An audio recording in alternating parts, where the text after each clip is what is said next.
Tapos din, kapagod maglakad. Sobrang init. Ang layo ng bahay. Kaloka. Tapos din ang reunion namin, alumni. Batch 99. Sa Matakon Pulangi Albay. Buti andun pa yung mga teacher ko. Si Ma'am Ellen Sanchez andun. Tapos yung teacher ko nung first year, Sir Rodel Reyes. Binagsak ako noon sa Values Education. Kasi pasaway ako noon nung first year pa ako. Kaya binagsak ako. Kaloka yung mga classmate ko. Ang yayabang. Lalo yung mga taga San Roque, Salvacion. Mayayaman daw sila. Pero wala naman. Nasabi nga sa akin, pang mahirap daw yung damit ko. Di lang nila alam kung ano ako. Andun yung mga classmate ko. Yung mga taga-Agos. Yung iba nga doon eh. Kagawad na sa barangay. Si Nicanor Sida. At yung isa may negosyo. Ano na? Lakad naman ako.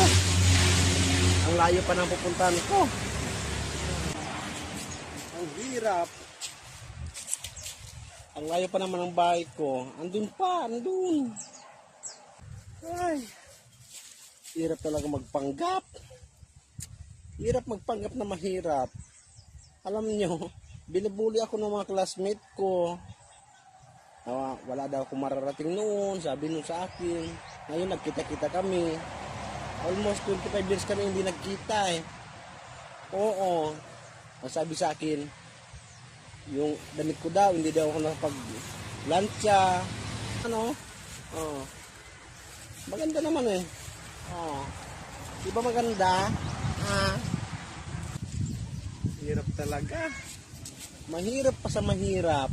Magpanggap na mahirap. Oh. Ay! Bago talaga maglakad. Alam nyo, yung mga classmate ko nagtataka sa akin. Dahil iba na daw ako ngayon. Dahil kasi nung bata pa ako, baklain talaga ako noon. Ngayon, ganun pa rin ako. Ayan o. Di ba kamukha ako?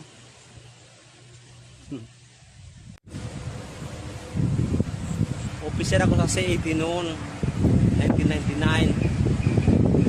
Ang kamandan namin noon si Sir Romeo Villarreal, taga Agos Pulangi. Napakabait noon. Idol ko yun eh. Pero yung iba na classmate ko, hindi pa rin makapaniwala kung ano ako ngayon. Mahirap pa din talaga. Sabi nila, dami naman kami dito. Ano naman ito? Napakahirap ko daw. Fredilaliros Ramos po, anak ng CEO, nagpanggap na mahirap. Ha ha ha!